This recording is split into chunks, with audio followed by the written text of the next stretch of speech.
This is the Leitmotif and Movement Podcast, father and son's journey into the vast worlds of music. I am your host, Mike Ficklin, and joining me on this epic musical journey is my son, Michael Ficklin. This show is dedicated to the discussion of music and introducing Michael to music from the past and present. We will mainly be discussing the genres of rock, hard rock, and heavy metal. We will also from time to time dive into film and video game scores, and we'll sprinkle in some surprises along the way. Michael, what have you been listening to this week? I dove into the Seven Dust category a bit more. What all did you listen to? I really just listened to their 2020 release, Blood and Stone. What did you think of that? I liked it. It's way different than Seasons and Animosity. For sure, yeah. It's, in my opinion, it's leaning in a more kind of radio-friendly, poppy direction. Yeah. I would say radio-friendly, but not poppy. Yeah, you're probably right. Probably more radio-friendly would probably be the more accurate way to describe that. But, it definitely doesn't have that heavy, harsh feel. I would say, what is that album called?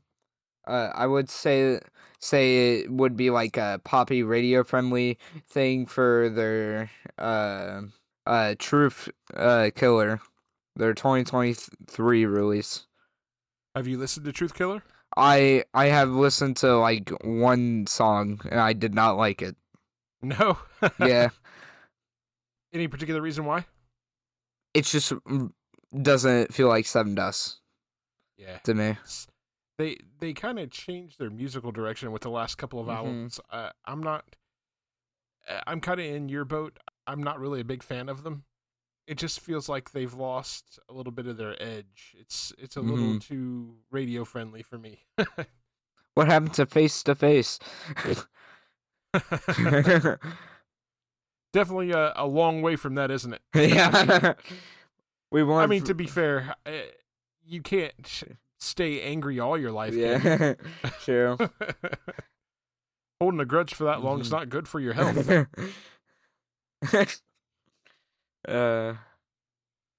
Been listening to anything else? Of course, the assignments and my big playlist. Okay.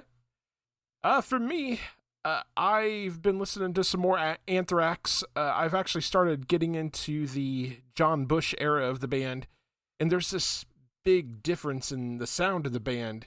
A lot less thrashy and more melodic. I've heard some say that they enjoy the John Bush era more than Joey Belladonna, but so far I have to disagree. I kind of feel like the music is not nearly as up-tempo or engaging. I also have yet to feel like John is as dynamic a singer as Belladonna. Maybe I'll change my mind the deeper I go into it, but right now I gotta disagree with the John Bush lovers here. Did they go through singer change or something at a certain point? Yeah, so they switched from Joey Belladonna and switched to John Bush. John comes from a band called Armored Saint. I've never really listened to them before, but I'm familiar with them, or who they are at least. And I don't know, I just don't feel like he's as dynamic as Joey Belladonna. So, I don't know, we'll see. I'm only a couple of albums into his era, so maybe they'll grow on me. Is there multiple eras? I think they've had like 3 or 4 singers. So John Bush is the second one. So they kind of went through trying to find the right singer, or did they just... I think they felt like they were at a creative impasse with their singer Joey Belladonna. Or I guess they didn't feel like they could grow anymore with him, if that makes sense. They wanted a change in direction. I thought of another thing I listened to this week. Oh, go ahead. I listened to the Love record. Listen to that again? Mm-hmm. I'm glad you really like that. Uh, that's awesome. Finding any new songs on it that you like? It's still the same. I'm just trying to figure out the words without having to look at the lyrics. Something else that I listened to, I revisited Killswitch Engage's The End of Heartache. I decided to revisit this album on Valentine's Day and was reminded of why I love it so much. This was the first Killswitch Engage album with Howard Jones on the vocals. The band shows a great deal of versatility. The title track shows the band at its most melodic, which opened the door for Howard Jones to show off his, really powerful and soulful, clean vocals. The entire album is an incredible ride, and in my opinion, it represents the peak of the 2000s metalcore movement. Also revisited Boy Sets Fires After the Eulogy. The messaging behind this album has lost none of its potency at all. In fact, I find that the message is more poignant than ever in the current climate. The blistering, angry opening track After the Eulogy resonates so much. Still Waiting for the Punchline hits so differently right now. This record feels more important than it ever did. Also, checked out the second EP from Duo Latera, titled Chaos Redefined. This time, Freddie, who's from Against I and Terrorbit, is working with Embers Ignite. I really liked the first Duo Latero EP quite a bit. This one is something really special. It goes hard, and Rick from Embers Ignite goes off on this collection of songs. The guitar work is stellar. The opener, Chaos Redefined, is a declaration of the all-out aural assault the EP brings. Freddie's guttural growls work perfectly in conjunction with the blistering guitar work. Don't sleep on this one. This is outstanding. I also checked out Lacuna Coil's new record, Sleepless Empire. It absolutely rips. This might go down as my favorite Lacuna Coil record ever. The album opener, The Siege, comes out on fire and sets you up for, in my opinion, one of the angriest and heaviest Lacuna Coil albums there's ever been. Just bar none. I really like the track Hosting the Shadow, which finds the band collaborating with Lamb of God vocalist Randy Bly. Just an excellent album, excellent listen. Also listened to the new Hands Like Houses record, Atmospherics. This is the first full album from Hands Like Houses with new vocalist Josh Raven. It's an ambitious and huge record, featuring 16 tracks that are split into 4 sections. The sections are Tropo, Strato, Meso, and Thermo. Each of these are a different atmospheric level. There's a lot of depth to the sound of the band in this. Crunchy guitars, ethereal synth work, a fantastic drum sound, and Raven's vocals all come together to create an expansive wall of sound. It's a fantastic album with plenty of variety. Also checked out the new single from Earthside titled Frozen Heart, Burning World. It's an absolutely gorgeous track, and it's a real shame that it was left off of the Let the Truth Speak album. It feels right at home with the rest of that outstanding record. The song features Earthside's heavy and emotional soundscapes. It feels huge and expansive. I love this band, and I love this song. This week, I also checked out new releases from several bands. The first one I checked out was Killswitch Engage's new record, This Consequence, and let me tell you, this is the album we needed. It is definitely what you've come to expect from Killswitch Engage from a musical standpoint, but that's not a backhanded compliment at all. The guys are absolutely on their game. Where this album really stands out is in the lyrics and vocal delivery from Jesse Leach. Something I've always admired Leach for is his positivity. The songs on this album all have a sense of sorrow to them, but he's not giving up. He's imploring us to not give up. It's a powerful message, and, in my opinion, a needed one. Also listen to the new single from Black Map, titled Hex, Come Get It. I was so excited to see the announcement of a new Black Map record. This is the second single to be released from the new album. It's a solid hard rocker full of thundering drums and an anthemic chorus. I can't wait to hear the whole album in full. I also listened to a new record from Cami Beverly titled House of Grief. If that name sounds familiar, she is the singer from Oceans of Slumber. And let me tell you something. What a beautiful and sorrowful record this is. Cammie's vocals are at once gorgeous and haunting. This is a deeply emotional journey that I enjoyed every second of. Musically, it's a departure from Oceans of Slumber. It fits more in a sort of dark pop, dark wave genre, but don't let that turn you away from it. If you enjoy Beverly's vocals in Oceans of Slumber, you're gonna love this. The last couple things I checked out was from a band called 4 Seconds Ago. I checked out both of their records, The Vacancy and 1000 Needles. I had never heard of 4 Seconds Ago until recently. For those that don't know, 4 Seconds Ago is the electronic music side project of two members of Periphery, Misha Mansour and Jake Bowen. I tend to enjoy the interludes that play in between the songs on Periphery's records, so I thought I'd give this a shot. I listened to both that first record, which came out in 2018, The Vacancy, and the brand new record that just came out this week, 1000 Needles. This stuff has such a chill vibe to it. Misha and Jake do a great job of creating these ethereal soundscapes. If you enjoy music just like to vibe or, to listen to while you're relaxing or engaged in something creative, this is something you're definitely going to enjoy. Michael, do you have anything else before we move on to our next topic? I've been meaning to check out the Kill Switch Engage record, and I will try and report back on it. Awesome. You'll have to let me know what you think. I really think you should check out that stuff from 4 Seconds Ago, too. Okay. Check back in with us and let us know what you thought. All right. All right, so we'll move on into our next segment. This is the Art of Discovery, wherein we play some music from some indie bands out there, or maybe some bands that aren't getting the exposure and love that we feel like they should get. We've got a great collection of songs for you this time around. First song we're going to play is from the Lucidia Project. They are an alt symphonic metal band out of North Dakota and Minnesota. This is their song, Soul Killer.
And once again, that was the Lucidia Project with their song Soul Killer.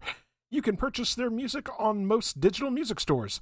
Michael, what did you think of this one? Was eventful. Like that? Yeah. I think this is the only song that they have out right now, or at least maybe the only song that I've seen, but I really enjoyed this when I listened to it. Outstanding stuff. Outstanding musicianship. Really like the singer, too. Yep. Anything else to say on this one, Michael? Other than thank you for letting us listen to it. All right. So we'll move on to our next song. This song is from a band called Bragging Rights. They're a sludge-influenced progressive death metal project out of the UK, and this is their song, Feet of Clay.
And again, that was Feet of Clay by Bragging Rights.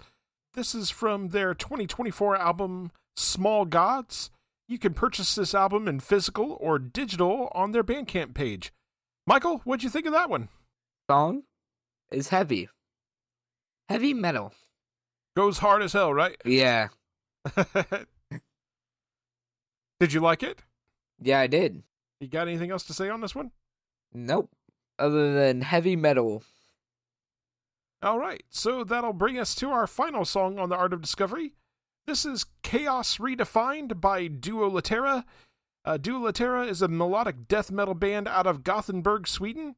And this is the title track from their new EP, Chaos Redefined.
And once again, that was Duo Latera with their song Chaos Redefined. It comes from their brand new EP, Chaos Redefined.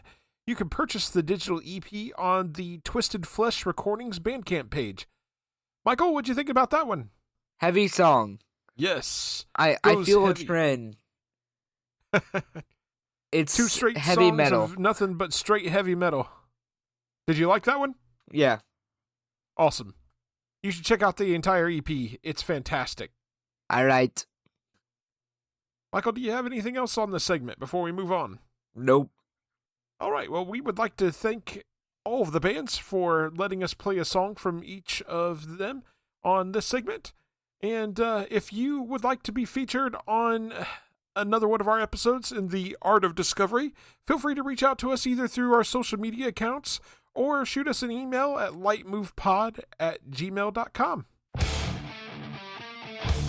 All right, now we're going to move into our main topic.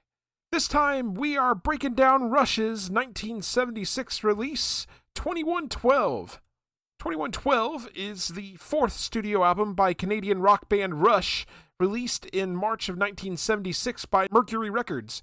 It reached number 5 in Canada and became the band's commercial breakthrough in America, peaking at number 61.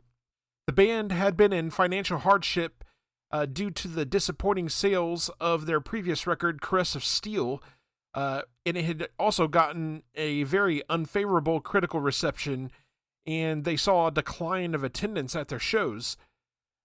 Mercury, their international label, considered dropping them, but granted them one more chance after negotiations with the band's manager, Ray Daniels. Rush was pressured to deliver more commercial material, but they decided to continue developing their progressive rock direction instead. Interesting to note that when the album was released, the entire A-side of the vinyl album was the 20-minute futuristic sci-fi title track, 2112, and then on the other side of the record was the collection of shorter songs that comprised the rest of the record. 2112 was released to favorable reviews from music critics, and it quickly outsold the band's previous albums. Rush ended up touring the album extensively in 1976 and 1977, which culminated in their debut concerts in Europe. 2112 remains the band's second highest selling album behind Moving Pictures, with more than 3 million copies sold in the US alone. It's been listed in the 1001 Albums You Must Hear Before You Die, and ranked second on Rolling Stone's Readers' Poll, your favorite prog rock albums of all time. Some pretty high praise for this, Michael. Yep. A lot. So, Rush, Michael, is a 3-piece band. The singer and bass guitarist is named Geddy Lee. The drummer is Neil Peart, and guitarist is Alex Lifeson. Are we ready to dive into our track-by-track analysis? Yes. All right. So, as previously mentioned, 2112 opens up with the massive title track. It's over 20 minutes in length and features 7 total movements within that track. So we are going to tackle this one because the song is so long, we're going to tackle it by movement. So movement 1, titled Overture. Michael, what do you have on this? I like how eventful the song is with the instrumental. And then something that I will say throughout all the song is I like how smooth the transitions are between song to song. Yeah, they're very fluid. Yeah. I just like how eventful this song is. What did you think about hearing Geddy Lee's vocals for the first time? I'm pretty sure that's in the second part, the next part. Well, it's definitely in the second movement. I was just curious what you thought about Geddy Lee's vocals. Different. Good different? Bad different? Just different. Yeah, I guess before we dive any further into this, I did want to give a little background on the song itself. 2112 tells a story set in the city of Megadon in the year 2112, and the lyrics, the entire concept for this song were all written by drummer Neil Peart. So 2112, like I said, tells a story in the city of Megadon in the year 2112 after an intergalactic war in 2062 forces many of the planets to be ruled by the Solar Federation, symbolized by the red star on the cover artwork, where music is unknown and individualism and creativity are outlawed. The population is controlled by a cabal of priests living in the temples of Syrinx, who take orders from giant banks of computers that control all aspects of life. An unnamed protagonist finds a guitar inside a cave and rediscovers the lost art of music. Upon playing the guitar to the priests, they destroy it and declare music a waste of time and against the computer's plan. In a dream, an oracle shows him a planet established simultaneously with the Solar Federation, where an elder race flourish in creativity and individuality. He awakens depressed that music is part of such a society that he can never be a part of, and kills himself. Another planetary war begins, and the Elder Race successfully takes down the Solar Federation, but the song ends with an ambiguous spoken ending. Attention all planets of the Solar Federation, we have assumed control. Peart described the ending as a double surprise, a sort of real Hitchcock killer. Does that change any of the way you feel about the song, Michael? Is that in depth? Yeah, it goes real in depth, right? It's like a little mini novella in one song. I didn't think I was getting a whole entire album. I didn't think I was getting a whole entire debrief about this album. Holy. So yeah, the first movement, titled Overture, kind of opens with a sort of weird sci-fi vibe created with synths before getting into the song proper. It's a musical overture. There's no vocals. It's getting you prepared for what is to come. The band is just jamming here. Peart, Lee, and Lifeson are just going off. It's such a fun rocker. And at the end of the movement, we get the sounds of explosions as we get into the story of 2112. We go into movement 2 with the Temples of Syrinx. Michael, did you have something to say on this movement? I had written down that I really liked the vocals on this song. So with the second movement, we're getting our first taste of Geddy Lee's vocals. This movement is just a killer rock song. It's got a great groove. You know, I enjoy Neil Peart's drum fills. Alex Lifeson's guitar riff is just hooky as hell. I love when the band gets into those, syncopated rhythms. Good stuff. Something to add about the first movement. At the end, it's just crazy and amazing. Yeah, it's a very cool ending. Into movement 3, this is Discovery. We open up with the sounds of a bubbling brook, complete with crickets and frogs. Yeah. There's the beautiful, clean sounds of Alex Lifeson's guitar. Yeah, I had written down. I like the smooth transition and the smooth instrument riff. Yeah. That clean guitar tone that Alex is getting is awesome. I love the progression of the guitar parts as the song goes along. It opens up initially with this really simple melody, but becomes more complex as it goes. Geddy Lee's vocal delivery is a little more subdued than in the previous movement, but it's still great. Absolutely fantastic. It's a really chill song. Yeah, it's a really chill movement anyway. Yeah. Then we move into movement 4, which is titled Presentation. This is where, at the very beginning, the song just picks up full steam with Lee's bass and Peart's drums, and we get more energy. Yeah, that energy on this song is just immediate notice. For sure, especially coming off the quieter previous movement. Yeah, Lee is back with those high-pitched vocals, and when we hear those high-pitched vocals along with the heavy, distorted guitar, it's actually Geddy Lee and Alex Lifeson giving voice to the priests. The lower-pitched vocals with clean guitar represent the protagonist of the story. So the way the band kind of effortlessly transitions back and forth between these sounds is so impressive. Lee kills it on the vocals. That's what I call skill. 100%. Emerging. 100%. Alex Lifeson's guitar work at the end of this movement is really outstanding. He's absolutely on fire with this while Lee and Peart are holding it down on the rhythm section. Mm-hmm. You got anything else on presentation, Michael? I just like this song and this movement in general because of how creative it is. Yeah, the entirety of 2112, the song 2112 is extremely impressive. The amount of work and artistry that goes into creating a song like this, it makes me happy. It makes my musical heart happy.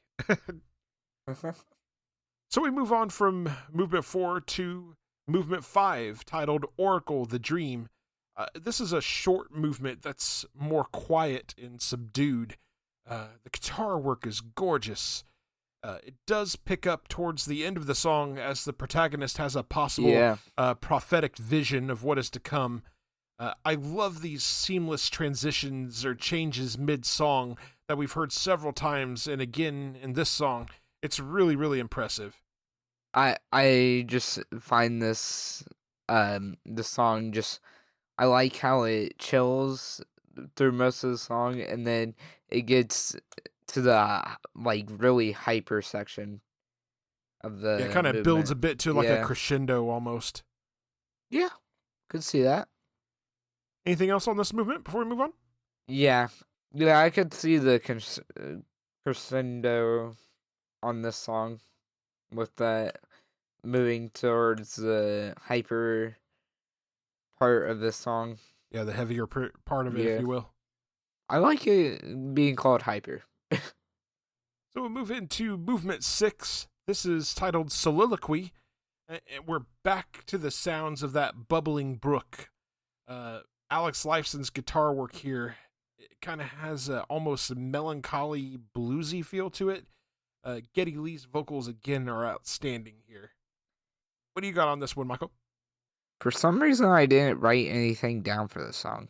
I think I just unaccidentally skipped over it. You can't really skip over it. It's all part of the same song. I may have unaccidentally skipped over that in writing notes for it.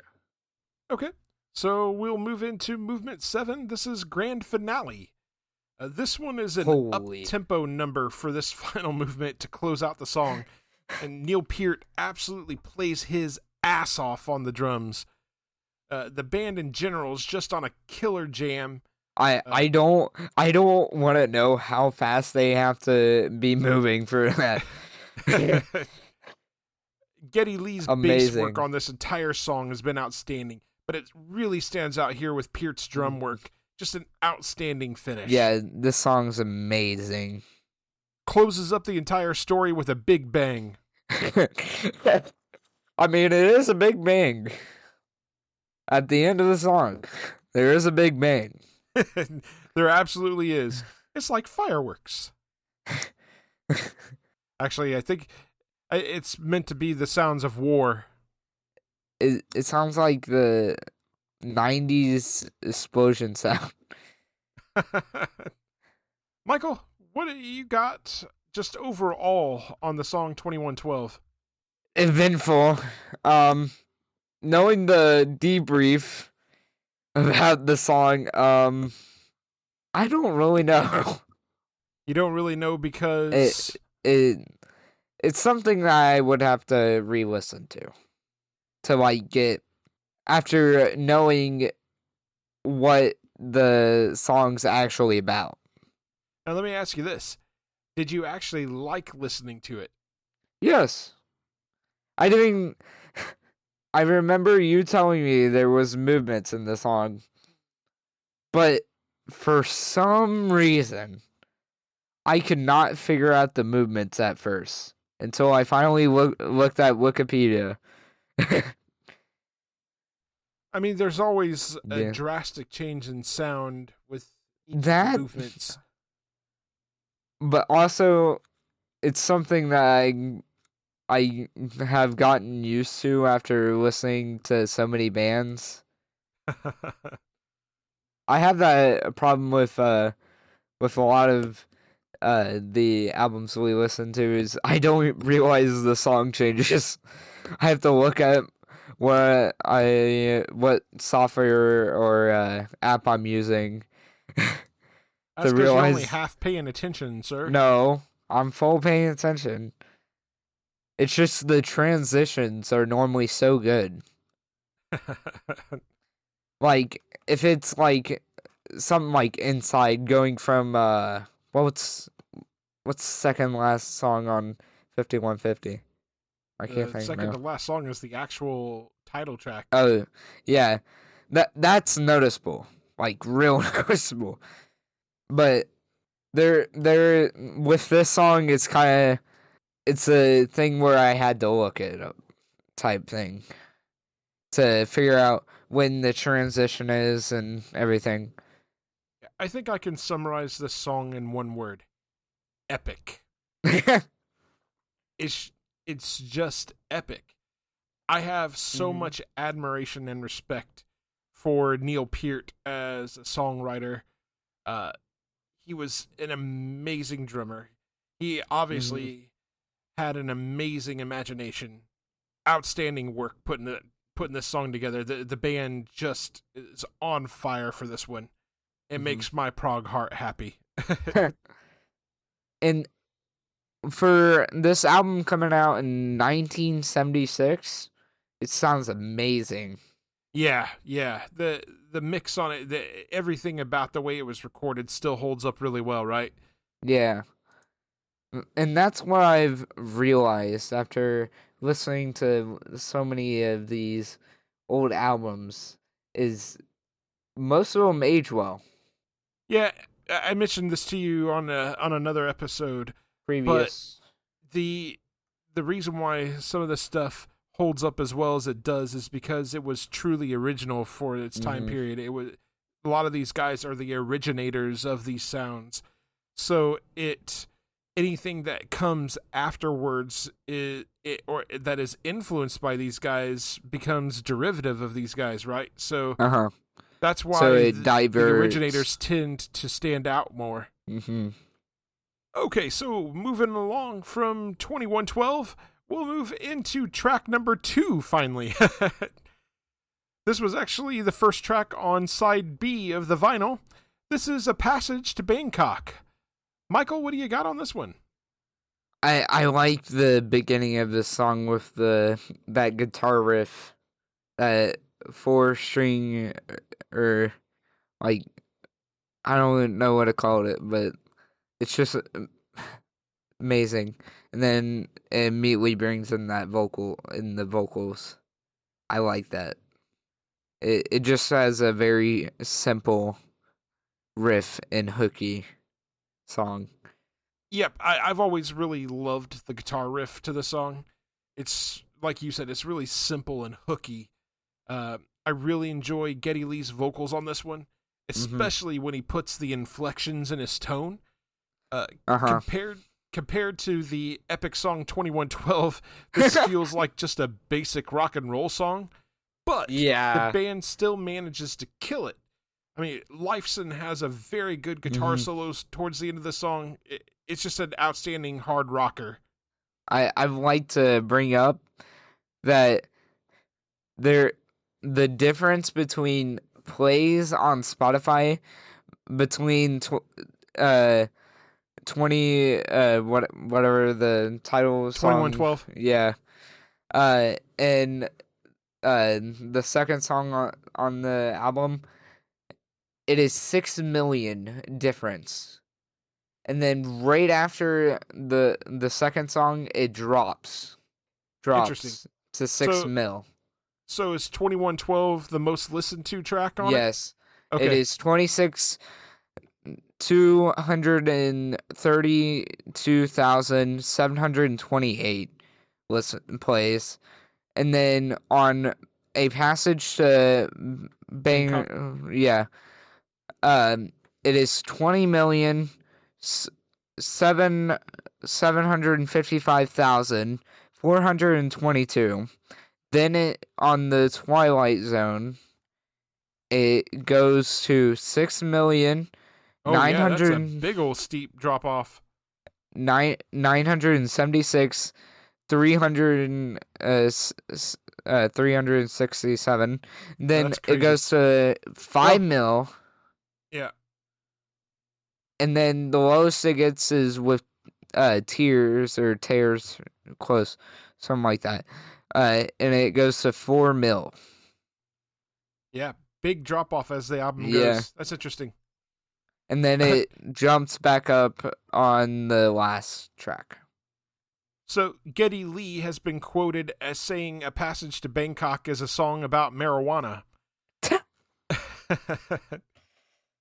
He says it's a travelogue for all the places in the world that grow the best weed. What? Michael, you got anything Honestly. else to say on A Passage to Bangkok before we move on? Sure. Sure. I guess it's the best passage to weed. Okay, so we'll move on to track number 3. This is The Twilight Zone. Michael, what do you got on this one? I like the beginning of this song with that guitar riff and drums. That's just amazing. Amazing. Talent. Real talent. Yeah, And I like the vocals throughout this song. yeah, Geddy Lee pushes his vocals into that high-pitched Mhm. falsetto range again, and I'm Yeah. here for it. He I don't kinda find this song to be as hooky as the previous one, but it's still a solid song. He Oh, go ahead. he kind of pushes his voice into a descant. Explain. So descant is higher than soprano. Okay. It is one higher than soprano. It is a whole entire different octave. Okay. But yeah, he kind of pushes his voice into a descant. Pretty impressive that he's able to do that. Mm-hmm. But normally his voice throughout these songs, it sounds like, is in the high soprano range. Yeah, he's got a very unique voice. Mm-hmm. I feel like Mm-hmm. Lee and Peart shine on this track, holding Yeah. down that rhythm section. And Mhm. Alex Lifeson has a really good bluesy solo to close the song out. Mm-hmm. Pretty cool song. Yeah. Apparently, according to Neil Peart, Rush started writing this song at a time when they needed one more song to fill the second side of the record.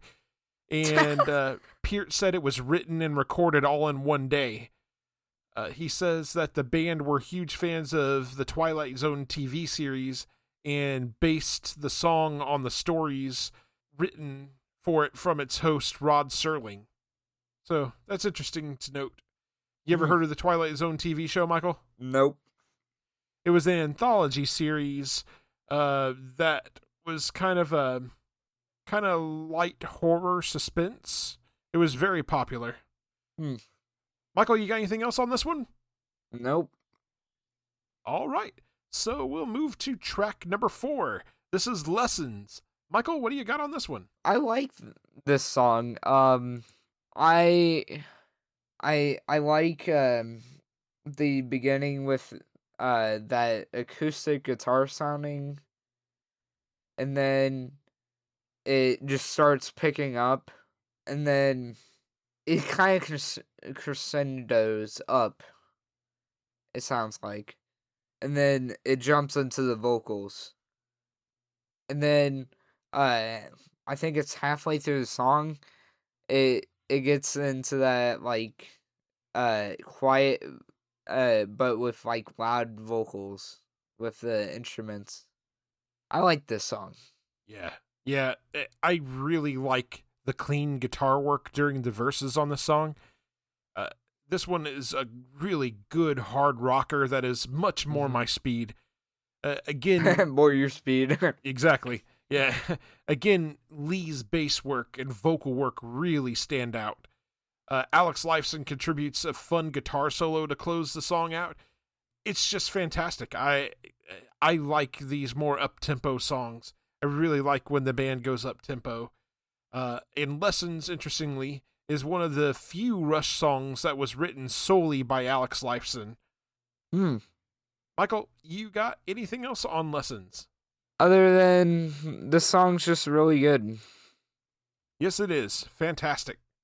All right, so we'll move on to track number 5. This is Tears. Michael, what do you got on this one? I really like this song. It's really laid back. I like the acoustic guitar and the vocals. But I don't think Spotify really people that listen to it on Spotify don't really agree with me. Eh, to each their own. Everybody has their own likes and dislikes, right? Yeah, the I just find it crazy the difference between how many plays there is on Spotify between People like every what they song. like, apparently. I I guess Either I that or they guess get wore out with the 20-minute opening track and like, yeah. yep, I'm done. Moving Yeah, on. the first uh the first like 5 mil decided they didn't want to listen to the next track. Right. And honestly, to me, that's a shame because it says to me that people's attention spans are way too short. Oh, they they are way too bad. It's a shame. They're missing out on a fantastic total package with this record. So people want their 3-minute pop song, but and that's all well and good. But there's something to be said for an entire album experience of taking the time to get away from everything else, picking your most comfortable chair, grabbing your best headphones, and just letting the music take you places. I am Or best fully. stereo. What's that? Or best stereo. Yeah, absolutely. Your best speakers. Yeah. I am fully in the camp of be a full album listener. There's a reason why bands do a full album, and the reason why they sequence songs the way they do on the album and stuff. It paints a picture. It's art, and I'm here for it. I will say, I do bounce around a lot on albums. But most of the reason why I bounce around on albums is I don't really like the song. I mean, I guess I will still listen to an album even if there is a song or two that I don't particularly like, but I'll still listen to that song just because it's a part of the overall experience. Mm-hmm. And sometimes it even causes me to start enjoying maybe the song that I didn't like at first. Yeah, that's what I kind of did with P3, the first 2 tracks on P3. So pulling this back to the song Tears, you got anything else on that? Nah. Okay. So for me, as the title implies, there's a sense of melancholy to the music of this one. I love the mellotron usage on this song. It adds to that sense of sorrow. Lee delivers this beautiful vocal performance. Lifeson's clean guitar work blends really well with the mellotron. It's just a beautifully written and performed ballad. Mm-hmm. Anything else to say on this one, Michael? Nope. Okay. So we will move into the final track on the record. This is Something for Nothing. Michael, what do you got on this one? I like this final track on this album. I like how it opens up with the chill guitar work, and then it gets into his vocals. It's just very laid back and chill. Out of curiosity, in the entire listening of this record, have you picked up on the bass guitar work or really paid attention to Neil Peart's drumming? I try my best to pay attention to extra instruments like bass, guitar, drums, and like other like main things that you normally hear in bands. I can pick up on easily and hear it. The like bass guitar, I don't really hear that often. sometimes it depends on what you're listening to. Mm-hmm. With a lot of newer bands, because they play their guitars in these really funky guitar tunings, it always kind of drowns out the sound of the bass work. But with some of these older groups, or even some of the groups that don't use these funky guitar tunings, you can definitely pick out the bass work. And this is one of those albums where you can definitely hear Geddy Lee's bass work if you listen for it.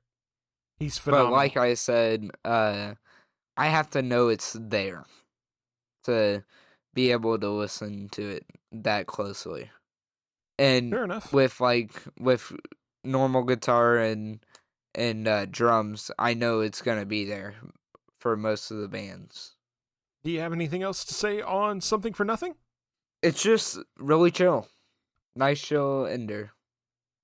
For me, this one opens with that quiet, clean guitar riff from Lifeson that I really enjoy. And as the song goes along, it builds into more of a solid, hard rocker. Lee again is killing it with his vocal performance. Lifeson's guitar solo at the halfway point, it's so good. It's so good. During that solo part, Peart and Lee are doing an incredible job holding down the rhythm section. I really enjoy Peart's drum fills during this song. Just an excellent song, an excellent way to close out the record. I love this song. Michael, anything else before we give our final thoughts on this one?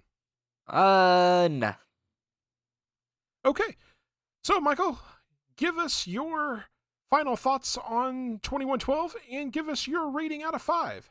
I think this deserves a 5 out of 5. And my reasons why, because it's just very creative. Just really creative. Would you listen to this album again? Yes. Would you listen to anything from Rush again? Maybe. Maybe. Hey, it's something. You know, I'm surprised with your rating, and I'll tell you why. I got the impression as we've been talking about this that I don't feel like you were really interested in it, that you weren't really into it. I kind of got the same impression that I got when we covered the Led Zeppelin record way back now. I think it was like episode 3 when we covered Led Zeppelin. Way too long. I can fact check you. I don't need that. I'm just saying. I'm curious. Given a general observation, I didn't feel like you were really into it all that much. Are you giving this a 5 out of 5 because that's what you think No. What I want from you? Or is that genuinely how you feel about it? I genuinely feel about that. Okay. Paint me intrigued with your answer. For me, I love this album so much. It was the first Rush album I ever listened to in full. The epic title track is so engaging and varied. The way the band so flawlessly transitions between movements is a thing of beauty. The rest of the album is filled with these more standard, straightforward songs, but that doesn't make them any less terrific, though. Alex Lifeson, in particular, has a gift for writing memorable guitar hooks. Neil Peart is, in my opinion, one of the greatest drummers of all time. Not to mention, he was a gifted lyricist with a big imagination. Geddy Lee, likewise, is in the conversation for greatest bass players ever. He and Peart work so well together. Lee's vocals are also absolutely iconic. He has a unique and instantly recognizable delivery. This album, for me, is sheer prog rock perfection. It's getting 5 out of 5 from me. To fact check you earlier about you saying the Led Zeppelin thing, we did do that on episode 3. And something I just realized. It has been 11 episodes since we covered Metallica. We did that on episode 5. Yep, it's been a minute. been even longer since we covered Van Halen. It doesn't even feel like that. It's been that long. Time flies when you're having fun. Michael, do you have anything else to say on 2112 before we move along? Creative. Our question for the audience before we close up this, what is your favorite track on 2112 and why? All right, Michael, we'll move along to our next segment. This is Can't Wait, new music coming soon. Michael, dare I ask, do you have anything for the segment? All right. Let's just say, hopes. I hope for a new Carnival record, and a new Periphery record. Yeah, I don't know about new Periphery. I really don't. Carnival, it's probably not happening, my friend. Yeah, too cooked. This is starting to become like the perennial joke that's on every episode. What's that? You mentioning Carnival on this segment. Has to be mentioned. we should just make a new section. Hopes. For new records. Well, I could say that for just about every band that I enjoy, so that segment would take up like a whole episode. For me, the only thing that's on my radar at the moment is the new record from Doves titled Constellations for the Lonely. It comes out on February 28th. That doesn't mean that there's not going to be other stuff that pops up that I didn't know was coming out. So I'm sure there'll be more to add to this by the time we record our next episode. Some recently announced stuff though that I did see. It's not coming out here in the next few weeks, but some recently announced stuff that I'm really looking forward to. On March 28th, Under Oath releases their new record, The Place After This One. On April 4th, Elysion releases their new record, The Ossuary Lens. On April 25th, Machine Head drops their new record, Unatoned. On May 9th, Black Map drops its new record, Hex. On May 16th, Pelican is dropping their new record, Flickering Resonance. And then there's been this brewing, teasing video dropping on Facebook from the Tony Danza Tap Dance Extravaganza. They've been broken up for a while, and they are teasing a reunion. I don't know if that means new music or if they're just going to do some live shows or whatnot, but still intrigued regardless. Michael, try saying the Tony Danza Tap Dance Extravaganza 3 times fast. It's a tongue twister. There's really no point. Any of those records that I mentioned that you'd like to hear? All of them.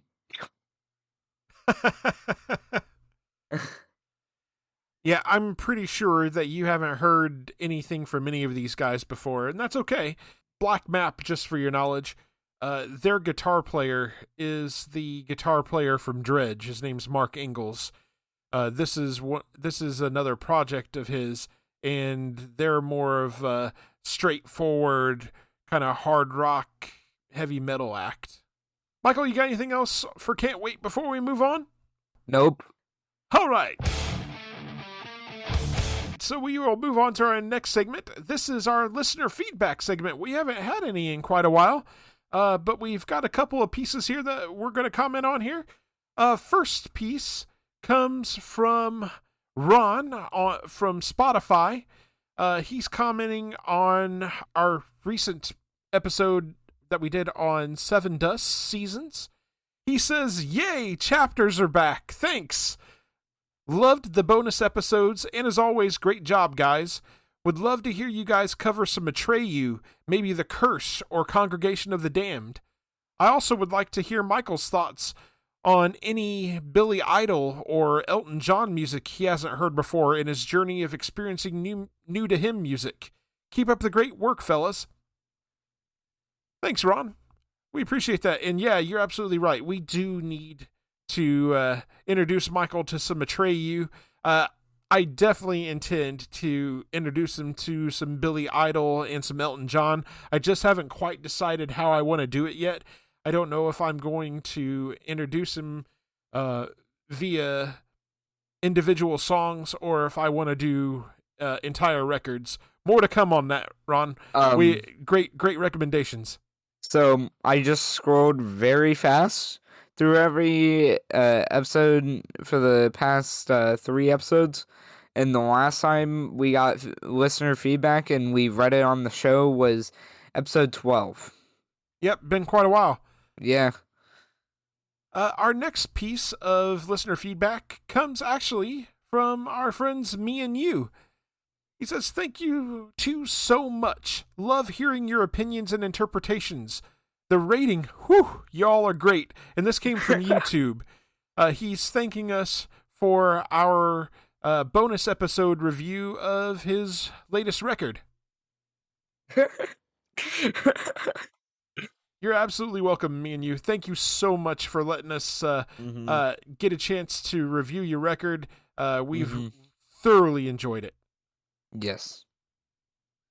We are very, very, very, very, very, very thankful. Our last piece of listener feedback comes from Caustic Waves on Threads. And this is regarding our question for the audience for episode 15, which was, what was your favorite track on Seasons by Seven Dust? He says, "That's a very difficult question. Broken Down would be a contender, as well as the title track. It's hard to look past Enemy, though. What a great album." I absolutely agree about Broken Down. It's a fantastic song. I still lean towards Burned Out as my personal favorite, Yeah. but Broken Down is definitely in the conversation. I bounce between Broken Down and Burned Out a lot as my favorite. I know you really like Enemy and Seasons too, so sounds like we're all on the same page, Caustic Waves. All right. So with that said, we will close up our listener feedback section and move into our final segment of the episode. This is Michael's journey, discovering a song from the past. This time, we're getting Michael's thoughts on Corey Hart's Never Surrender. A little background on this one. Never Surrender is a song written and performed by Canadian singer Corey Hart. It was released on June 7th, 1985 as the lead single to his second studio album, Boy in the Box. In Canada, the song topped the RPM Top Singles chart for 9 consecutive weeks and was the most played song of... 9. And it was the most played song of 1985 on Canadian radio.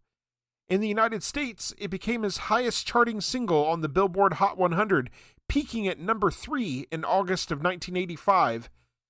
Wow. It reached number 1 for 1 week. Never Surrender would later receive the Juno Award for Single of the Year at the Juno Awards of 1985 and has been certified platinum in Canada by Music Canada for physical sales of over 100,000 copies.